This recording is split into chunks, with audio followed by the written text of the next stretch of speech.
fantastic. So we are here to explore the theme divergent, and another wonderful ritual is morning. Like in the morning is to play music. So I meant to say music, not morning. A beautiful ritual to get a morning started is with music, and we have been so grateful at Creative Mornings. Our team has been so grateful to the musicians who've been filling our events with rhythm and vibrance, and still having us feel like we're all kind of bumping up next to each other, actually watching a live show. And so this month, with the theme of divergence, also inviting all of our alumni to the stage, we are welcoming one of our alumni, Craig Addy, who in 2017 spoke to the Right. theme. That's okay, Mar. Spoke to the theme of mystery. And in his talk in 2017, he talked about how his creative methods and unique approach to playing piano really connected to that theme of mystery. So, Craig, when I asked you where do you best find your creative inspiration or energy, you wrote to me that you find it being presented with the unexpected is when your inspiration arises, and that you recently heard a phrase that said the most creative people in all fields have a capacity to be with ambiguity and the unknown.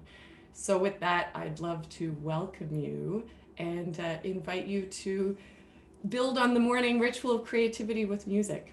Thank you. Thank you. Good morning, everybody. And I'm going to go really quick here. So, what I'm doing today is I'm going to do a couple improvisations for you. So there I am going into the unknown because I have no idea what I'm going to play. The first one is going to be something for us just all to get grounded, take a breath, and be ready to be present for the speakers today. But while I do this first one, which will be shorter, I want you to think about what is your experience of life right now? And then when I come back after this first one, we're going to all get you to put your experience into the chat. Now, I just want one word, and I want it to be expressed as an emotion. What's the emotional experience of life right now? And then I'm going to just like pick two or three of those, and we're going to use that as the inspiration for the next improvisation. Okay, so let's get started with the first one, just to get grounded. I've got my timer here, Kari.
Okay. So I see people are already putting ideas in the chat. So I'm going to pick two or three of those. If you haven't done that yet, go ahead and put your experience in there. I see people are responding to the music.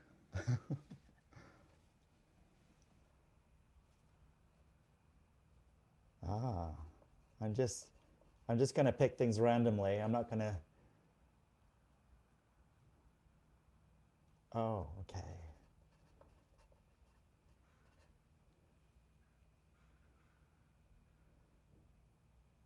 What great ideas.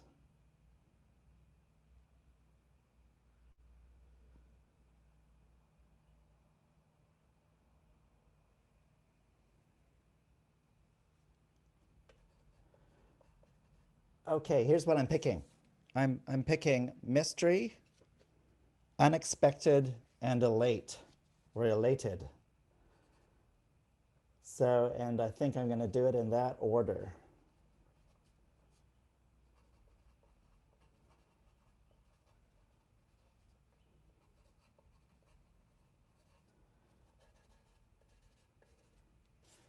Okay.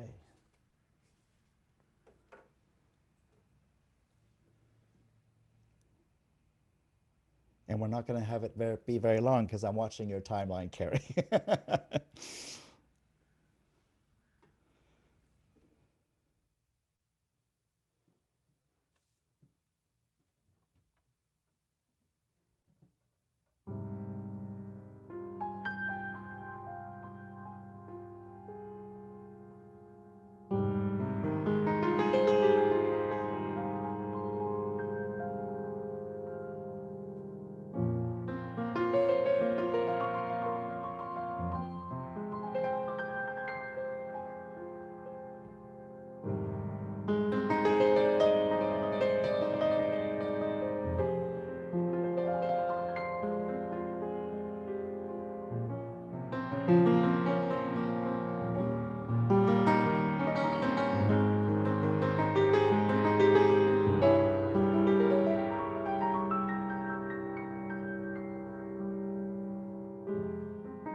Wow.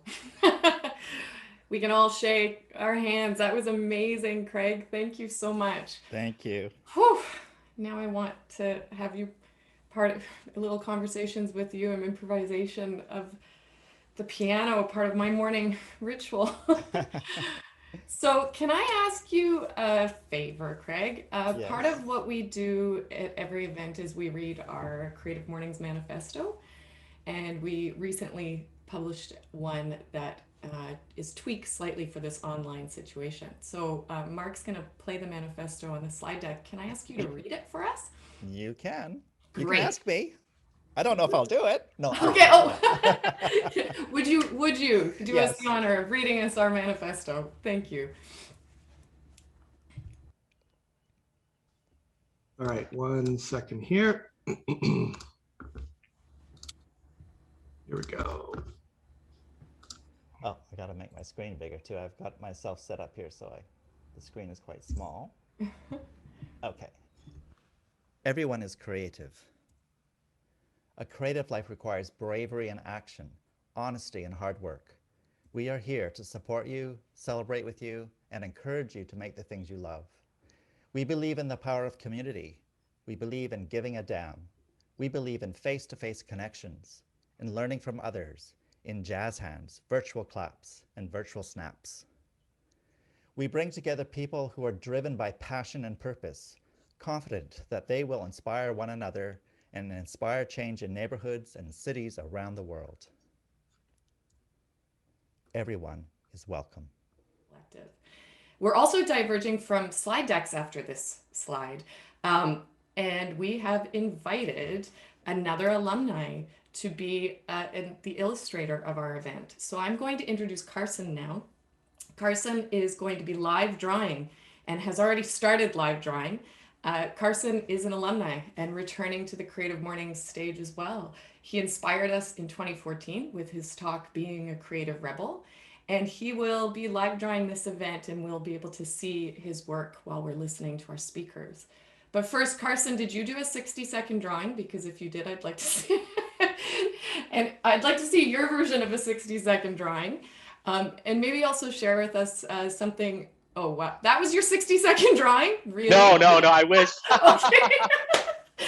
Wow. This is my 60-second right there without looking. Okay, A that's your blob 60. of mess. Okay, that's better. We'll zoom in on that. Yeah. I was like, wow. Could you share with us something that's diverged for you since your talk in 2014 and a little bit about what you're going to be doing before our speakers start speaking? Yeah. Thanks for having me. And obviously, everyone's been affected, and my divergence has it actually hasn't been too bad. As an illustrator, I can illustrate from anywhere. So the impact hasn't been as big. And matter of fact, actually, there was more opportunities that were given to me.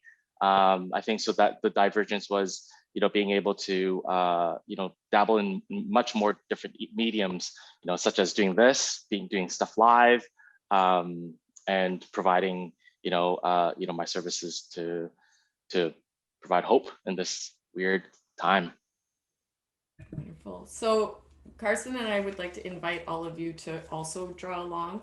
We warmed up in the breakout rooms, and that at the end of our speakers' talks, that we'll do a bit of an artistic applause. So we'll unmute ourselves and clap, but also kind of show onto our cameras some of how we've been inspired by their talks visually, and then we'll see Carson's response to that as well.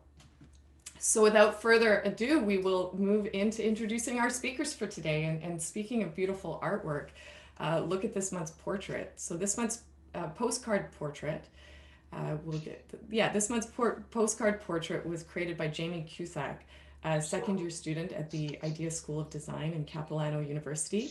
And as usual, we're grateful to Alan Chan and his team at AJ Printing who generously support us with our printing needs here at CM Van. So from left to right, let's introduce our speakers. Daryl Condon last stood on the Creative Mornings stage way back in the early days in 2012, where he spoke about moving beyond sustainability and building community with inclusive spaces. Juno Kim last visited in 2019, where he shared his talk of the flow of the creative path. And Rachel Mckinley, our Creative Mornings chocolatier, is also a former speaker who spoke in 2018 with her compelling craft, chocolate, and creativity talk. So we will start with Juno. So first, Juno, so in your talk, you will share with us how you've experienced divergence in your approach to wellness since 2019. Welcome, and we will hand it to you. Thank you. Honored to be here with you all. Thanks for spending your Friday morning with us. So during my first Creative Mornings talk, I discussed the deepest rock bottom of my life. After finding quick traction as a chef, I spent 6 years of my life prioritizing my work above everything else in my life, including myself. This disconnect from my being brought on intense anxiety issues, which then brought on a lot of unhealthy addictions. My life every day felt like walking through a minefield of invisible panic attacks. I worked 60 to 80 hours a week, ate purely for pleasure, didn't sleep much, smoked and drank every day. And it's not like I don't know what was good for me. I didn't know what was good for me, but I used success and busyness as an excuse to not take care of myself. In December 2017, I hit a depth of darkness I never knew existed. The pain of my rock bottom finally exceeded the pain of having to turn my life around. I realized that my sporadic health binges weren't going to be enough. I needed to find a completely new way of being inside and out. My first Creative Mornings talk was just after a year into my healing journey back in March of 2019. At that time, I was speeding through audiobooks while prioritizing my fitness routine.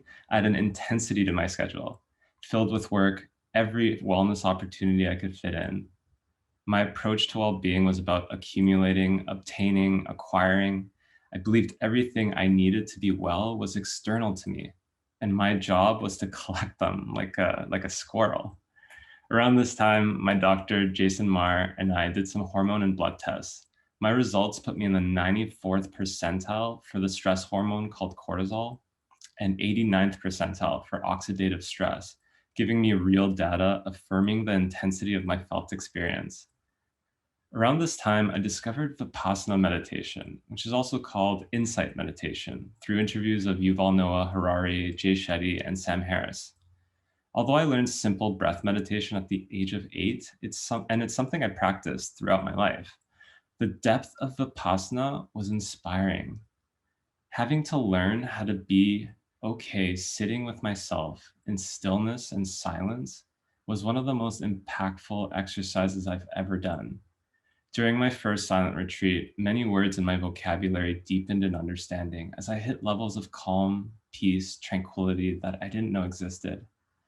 A lot of discomfort would also rise, both physical and emotional.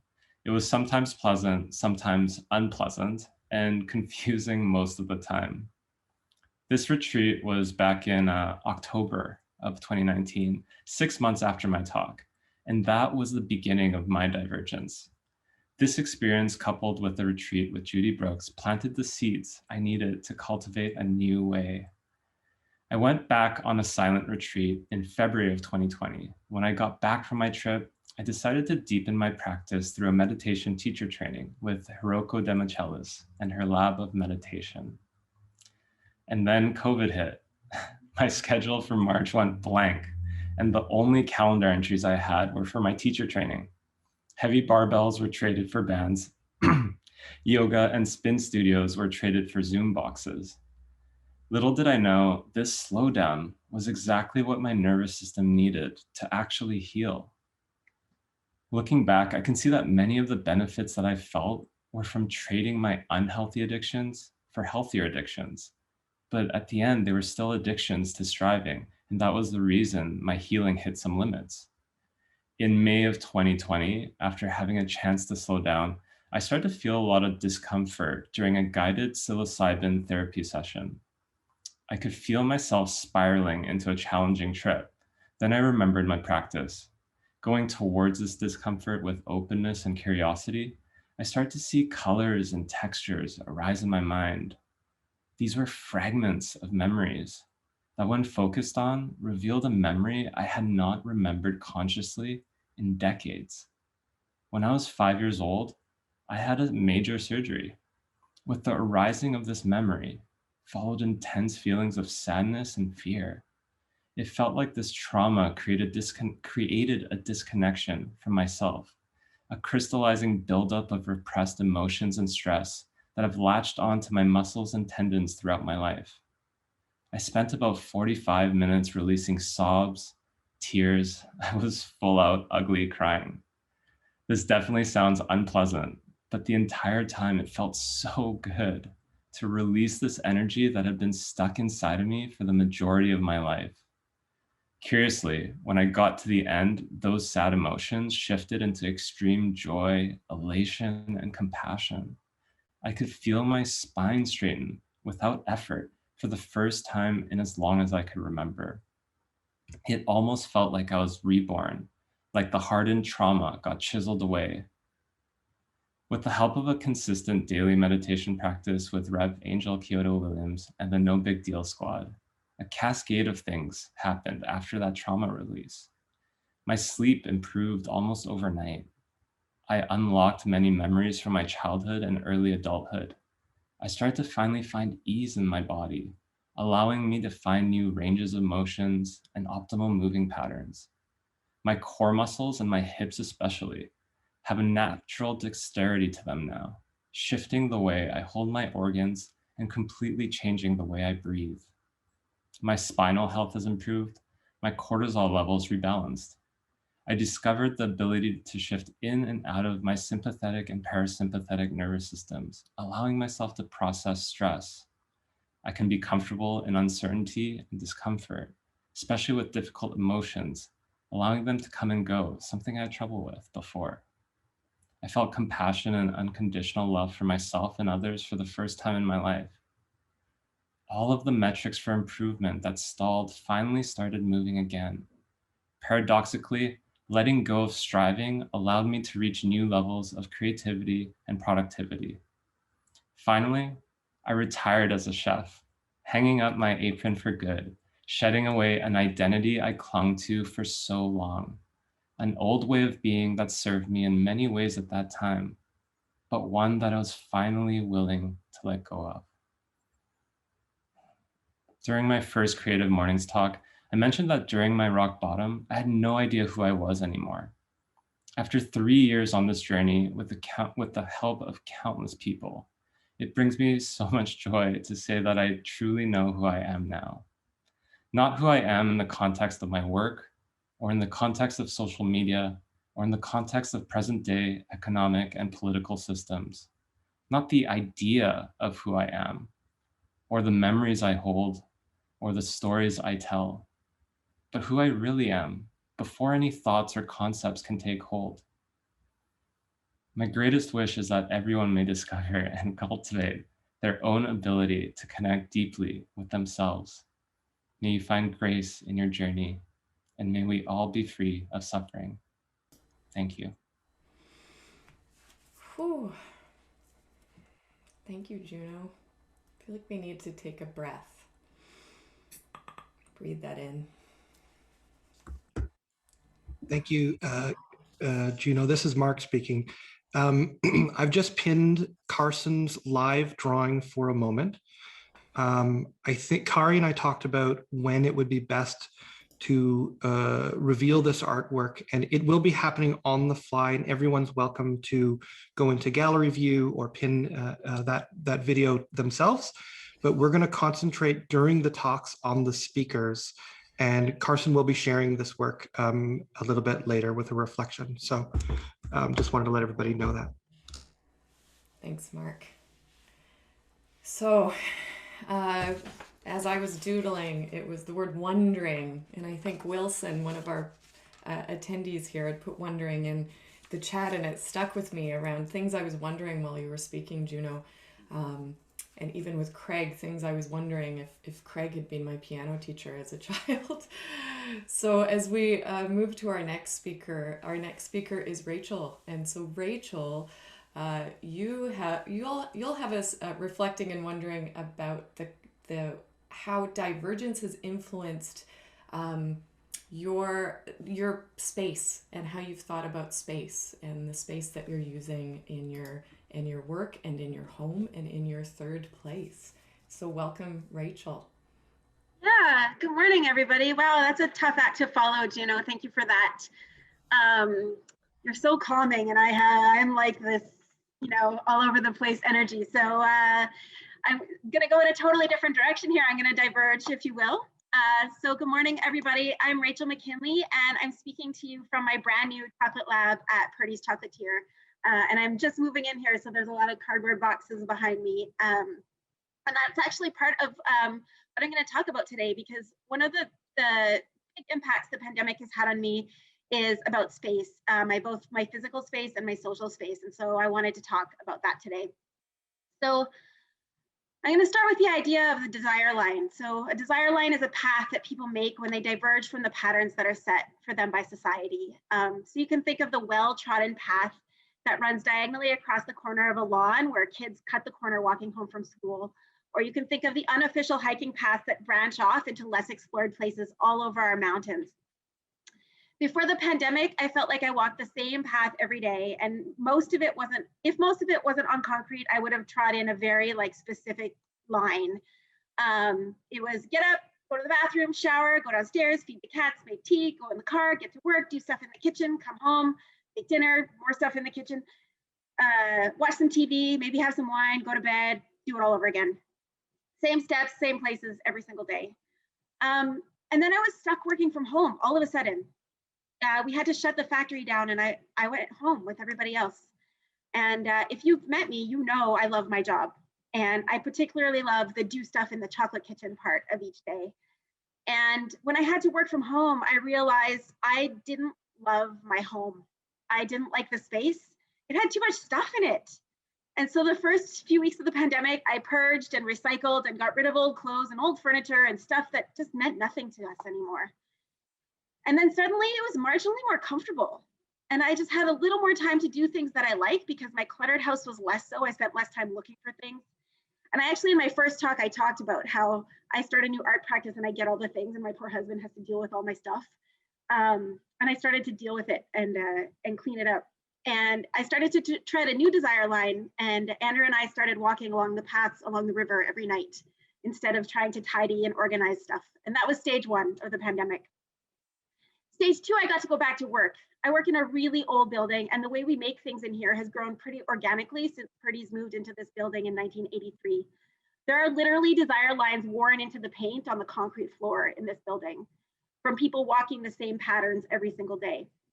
When I went back, it was to a sadly empty factory. No one was working, we weren't making chocolate, and we did not know how long that would last.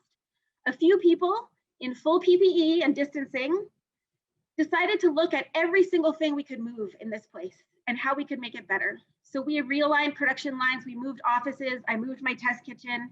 We took the moment to see what we could do better. And a few weeks later, we were lucky to welcome everybody back safely, distant, PPE, all those things.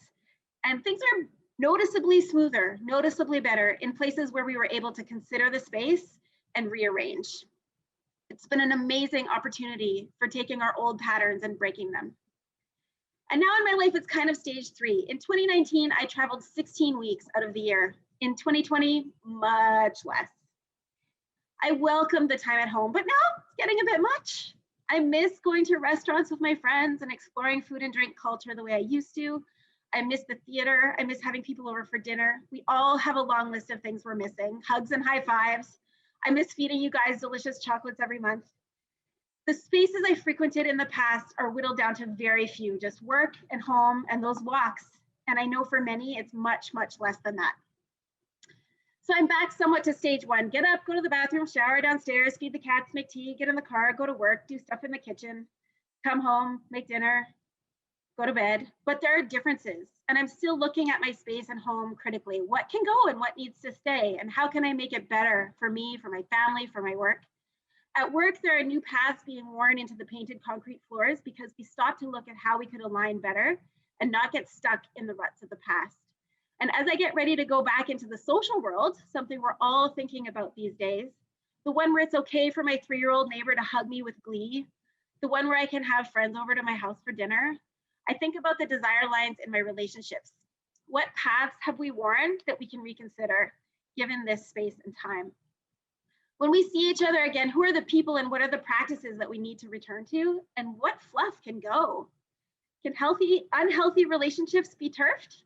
I think so. Can an art practice that doesn't suit you go away? Yep. Sometimes desire line is just a poetic name for a rut. And this weird time has taught me that it's always okay to diverge, to step off the beaten path and make a new one. So even if you're stuck at home, you can do something new, you can make a change, you can look at your space, and we can thank the pandemic for these weird opportunities. And I really look forward to the day when I can feed you all chocolate again. Thank you, Rachel. A desire line is a poetic name for a rut. Will stick with me. Will stick with me. And I found myself reaching to eat some chocolate while you're talking, but it's just empty boxes. So, so our next speaker is Daryl. Daryl, in your talk, you will share how the role of divergence has changed in your design practice since you spoke in 2012, and that was a while ago. So there's probably been lots of changes. I am doing a bit of a connection moment with you here, drinking out of my curling mug while looking at your actual curling stone. Over to you, Daryl. Great, thank you so much, and it's really a pleasure to be back on the Creative Morning stage. It's amazing to think it's been 9 years since I spoke in the basement underground at the old location. It was a really important talk for me in many ways. It provided an opportunity to gel a number of things that were bouncing around in my head around concerns I had about practice and about society and about what I could be doing as a designer. And so at the time, when I thought about divergence, it was really about disruption. It was coming from a place where I really believed, and I continue to believe, that the traditional professions, in particular, I'm an architect, so I'm coming from that perspective, are in need of significant change, that we're no longer well aligned with the needs of society. And so for me, divergence was an important part of creating disruption for me in my practice and as well. So, it's interesting. I went back and looked at what I said and what I talked about back in 2012, and it is amazing to think about how much has changed in many ways, and for me personally, for my firm, for the world around. And so I just want to reflect on a couple of things that I spoke about then, and what some of these things have stayed the same, and some have changed, and of course.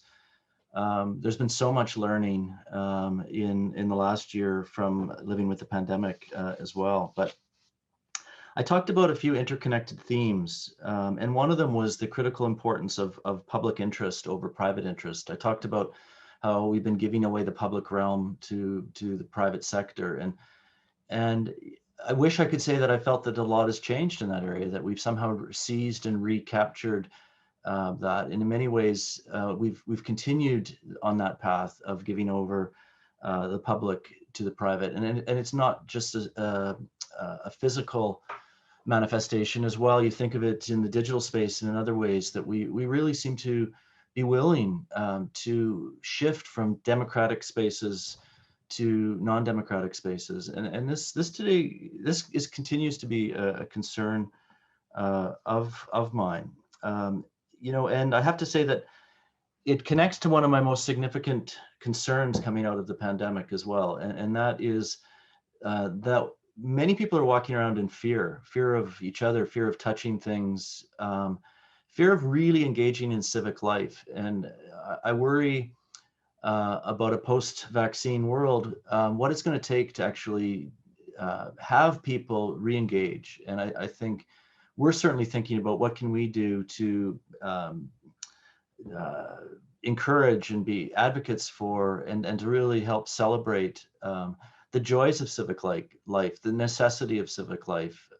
These are things that make us whole, and really, the joy of unexpected encounter. We've lost so much of that, and it's going to be tough to get back. And so we're going to have to be really intentional about that.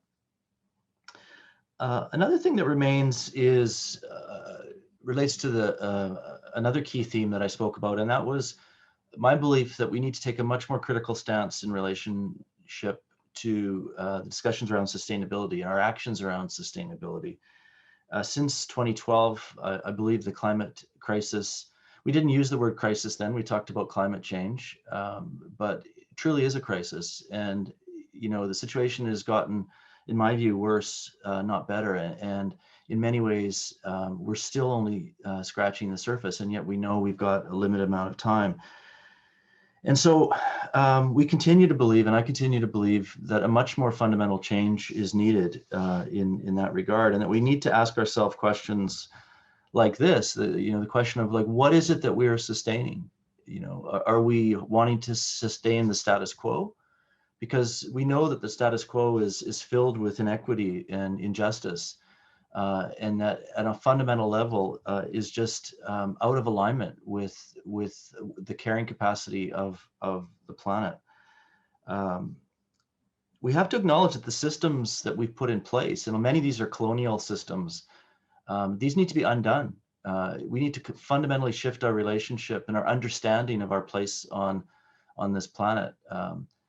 The planet measures, if it measured time, it would measure it on a very different scale. It wouldn't be in hours, days, and years. It's millennia and eons, and we're just a simple blip. And if we don't start really recognizing that our presence here is fragile, and another one of our privileges, and really, I don't think we're going to embrace the fundamental change that is necessary. So, for me, it starts with, in my professional realm, it starts with, how are we living? What are the communities we're building? How are we encouraging a much more walkable and vibrant public life? And so that's where I'm applying that energy. We used to talk about the three-legged stool of sustainability. In fact, I had an image of a three-legged stool in my talk in 2012. Now, that's something that's really fundamentally changed for us. We no longer talk about the sort of these three elements of economic, social, and environmental aspects of sustainability. We now understand that these are interconnected, and you can't separate one from the other. And you really, by addressing one, you're affecting the others. And so it's really about being a responsible designer and about trying to do what you can. And so one of the influences for me right now is the economist Kate Raworth and her notions and ideas around donut economics. And if I believe it should be required reading for all designers. But she talks about our quest to create a safe and just space for humanity, and the need to both protect and understand the carrying capacity of the planet at the same time as the social underpinning and the social structures that really hold us together. And unless we're working on both of those simultaneously, we can't create that safe and just space. And it's such a wonderful, wonderfully graphic and simple representation of the challenge we face. So we continue to focus on both, on how we can improve the environmental performance and reduce our impacts in that regard, while really looking to better understand our responsibilities for social impact and better understand how to measure that and how to be held accountable for the social outcomes of our work. So in 2012, I ended by posing a question to the audience. And the question was, what can you do to build a stronger community? And for us, this is still the central question and motivator as we move forward in our practice. And I think still think it's an incredibly important question, because we all have a role to play in our spheres, in how we live our lives and what we do. And one of the real strong learnings and reflections for me from the pandemic is, for the last number of years, we've been committed to social impact in our work and understanding, as I mentioned, measuring, and being accountable for it. And we really felt that this was necessary to help our communities be more resilient and adaptable in the face of the inevitable effects of the climate crisis. And what we've learned is that those attributes, those aspects of a community, whether it be community capacity, resilience, and all the other things that get built through community building are exactly the type of attributes that are helping us get through a pandemic. And so for us, it's been really motivating and validating, and it's taught us that our purpose it's validated our purpose. It's really taught us that our purpose is more important even than we realized, because you never know what our communities will face. And so that's been a really positive outcome. It's really helped us to recommit to our path, and move forward, and do our part. It's interesting listening to Juno and Rachel. There has been a lot of growth and learning through this last year. That's been the same for me. And I think in many ways I'm grateful for the opportunity to reset and to reevaluate, and to take another look at what's important. And I'm sure others are feeling the same way. And just to close, I'd say, coming back to the notion of divergence, in 2012, for me, it was about causing disruption, and getting off a path. And I think what I now understand better is that divergence in itself isn't enough. That for divergence to be effective, we need to pair it with its reciprocal, with convergence. Because it's not enough simply to come up with more and more better ideas. We actually have to pivot and put those into action. And it's by putting those ideas into action that we'll make the change that's needed. Thank you. Wonderful. And we can also pose questions in the chat. I can read questions from the chat. We do have a hand raised. If I can kick us off with one question, if I'm thinking about wondering, and also I have started thinking about wandering, because as you were all speaking, I was wandering in different directions. So I wonder, Rachel, what the signature chocolate would have been this month if we had been here in person, inspired by all of us. Even if you improv it, Craig improv, just improv a chocolate, and then we'll shift to, I think Ivan had his hands up, hand up as well. What I was doing right prior to everything closing for COVID was I was connecting a little bit with the speaker to talk about what they loved, and doing that. So I know a little bit about Craig and his journey, and I think I would probably take a cue from Craig and do something really like low sugar, vegan, super healthy that Craig could actually eat. I think that's what I would do. But I'd have to think about that a little bit more. But that's a space I'm working in a lot these days, is trying to get more of that kind of deliciousness to our customers. Excellent. Wonderful. Do we have a raised hand, Mark? Not yet, but we do have a question from Maddie. Great. Melissa is really anxious to see Carson's work, so we'll get to that. We'll get to that. But it's coming. Maddie does wonder, what sort of materials are you using today, Carson? Oh, I'm using some India ink, the Posca marker, some pen that my studio mate Annie Chen gave me, a Copic multiliner, and a Pentel brush pen. Oh, and also a Malta acrylic pen. A bit of everything. Fantastic. Earlier, I saw a question also from Mary for Juno. What are the techniques you're using to lower your cortisol? Yeah, so at first it was fitness and supplements like ashwagandha, things that kind of bring balance to the system. But like I said, I hit a limit, and it was then that I realized I had to change how my brain was like wired, like all the neural connections that were just like so habitual. It just caused these like micro stresses and micro stresses that kind of like polluted my day so that I couldn't like de-stress. It was essentially meditation that did it, because it taught me how to get into my parasympathetic nervous system, which is where you regenerate and reset. I was just never in that system before. And so there's so much you can do with fitness and supplementation, but if you really want to affect it on a deep level, you'll have to rewire your neural connections through through a practice like meditation.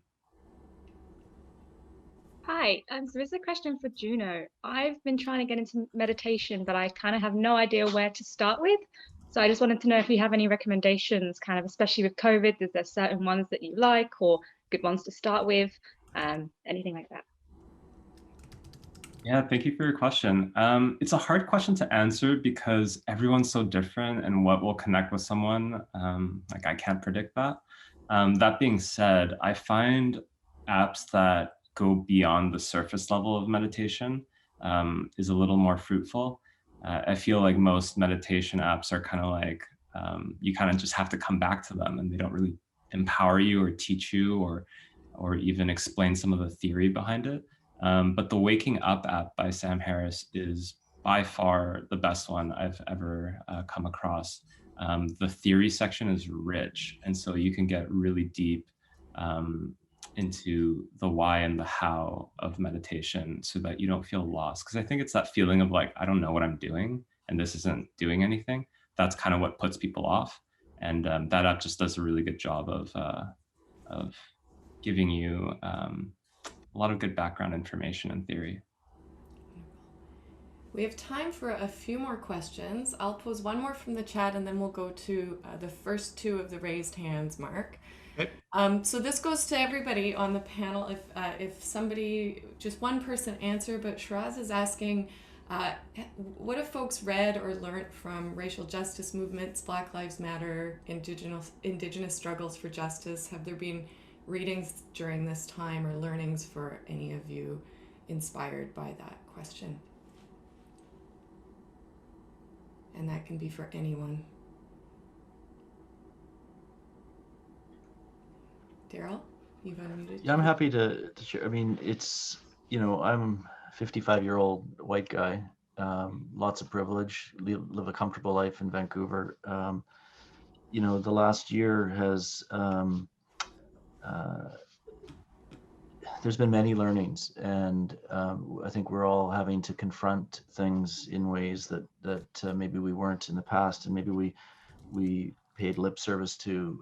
And I wouldn't say there's any one particular reading or one particular aspect, but I think what has been important for me, and I think what we're trying to do within our firm as well, is be really, well, first of all, just start to understand what that journey looks like. We're learning more about what the journey is and what the challenges of the journey are than the actual journey at this point. And it's going to be a lot of work. It's going to take a long time. And we have to, and what we're telling ourselves is that we really need to be up for that work and we need to do the work. And, but it feels like we're just kind of taking a first step right now, and it's going to be a long journey. Thank you, Daryl. So Kat, you are up next and you are on camera there. Hi, Kat. Hi. Hi. Oh, right. My question. Yes. So what's like the next 3 actionable step? I also put this in the chat that we can all do as conscious citizens if we're already doing the baseline of, being self-aware and educated and being involved in the grassroots, local level, giving what we can of our resources, of our time. I guess I just feel like impatient, especially this week since I've been on Clubhouse. We've had these discussions and it's like it can go on for like hours and days, and it just feels like we're just kind of sitting and talking. And I understand that that is the start. And, we are in winter, which is sort of like, hibernation before the growth of spring. But it just feels like there's such urgency, especially with, climate change. And it just feels like I'm just like sitting around, like, intellectually masturbating, and it just feels completely fruitless. So I just want to know, what more can we do? Like, just like things that we can do to move this forward. So Kat, is that question to all of the speakers or specifically to one of them?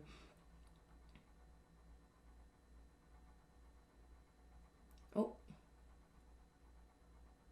I think maybe we'll. Oh, right. To really to the whole group. Okay. Wasn't really, I don't think that answer lives in anyone, but you know, as the collective, like can we all come up with something? Because I guess I'm just feeling a little, you know, hopeless. So we've heard from a few of you, maybe Craig or Rachel, if you have one actionable step, actionable step that would move. Craig. Well, I'm no expert on these matters, but you know, a philosopher and thinker who I really admire is Charles Eisenstein, and he wrote a book called The More Beautiful World We All Know Is Possible. And one of the takeaways I got from that is, rather than trying to manage the whole thing, just look around you. What is the one thing you can do?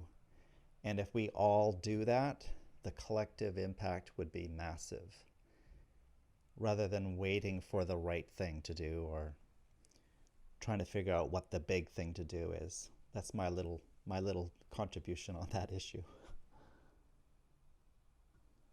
Thank you. So we'll have to wrap Q&A pretty soon here, but we have another raised hand from Michael, I believe. Michael. Thank you, and great presentations. I guess I had a question with regards to Daryl. I was sort of curious about with COVID having happened and the move of people wanting to get out of the towers, certainly in Vancouver, and shifting into wanting larger lots, places to move around, like the future of high rises. Like, I'm just curious, it's such, and it's constantly, that template is being thrown at us when you talk about the public versus the private. That seems to be the option that we are laid about as for sustainability. So I just am curious as to your take about that. Well, there's just so much in that, right? And Sorry. you know, we probably spend the next hour talking about that. You know, there's no question what we're going to emerge.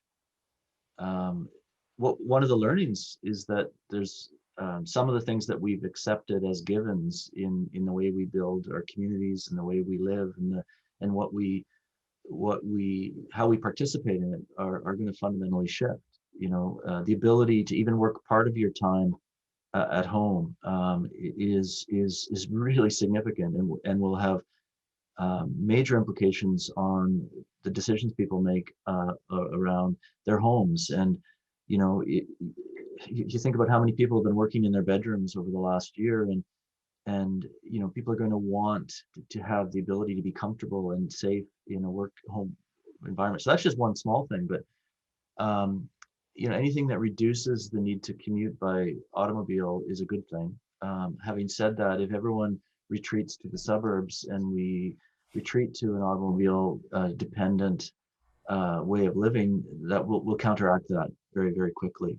So I'm hoping that we won't reject the really wonderful aspects of urban life and the really healthy aspects of urban life, and that we'll hold on to those while we maybe allow for a different type of flexibility and recognize that we don't necessarily have to be together all the time, but there's still incredible joys being together, and there's incredible joys in participating in urban life. And so I really hope we don't abandon that. I don't think we will. I think you see it in so many ways when, you know, you see it in the summer when people are just so anxious to get together and you know, be in a park and whatever. The signs are there, but I think it will definitely change the way people live, and it will change homes, and we're only starting to understand and have those conversations. One final thought is that you know, the last pandemic, the major pandemic in the turn of the last century, changed houses. You know, it created different ways of living, and those things lasted. And this will do the same thing. We don't necessarily know exactly what that is yet, but it will happen. Thank you. So my timer binged, we need to shift to the art applause. So Carson, are we ready? This is what I have as my collective response to all three speakers. I don't know if anybody else in the audience wants to hold, maybe now we hold ours up before we see Carson. So if you doodled along, maybe you can share, do a bit of a gallery view. This is our art applause.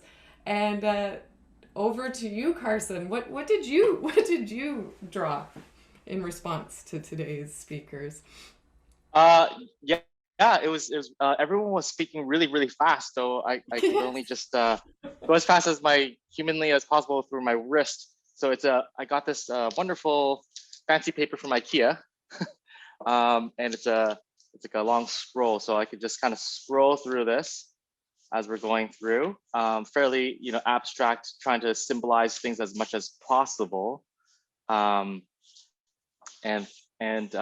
just kind of capture those key visuals in my head, actionable things like the reset button and building and the cityscape and the whole thing about Daryl's unhinging of the earth and Daryl enlightening us with public and private sectors, just trying to captivate it as much as possible. So that's pretty much it right here. There's quite a bit to go through. This is a little bit more, I don't know, dialed because I had a little bit more time in the beginning, but then as people started speaking, I started panicking. There were so many things I had to cover. So yeah, so that's the lay of the land right here. Well, I think from now on we abandon PowerPoint. This is amazing. We'll get some screen captures of these if you're comfortable sharing, and maybe include them on the website, or cut this up and send your portraits to each of the speakers as a moment of thanks. Yep, Fantastic. I can totally do that. Thank you, Carson. That was wonderful.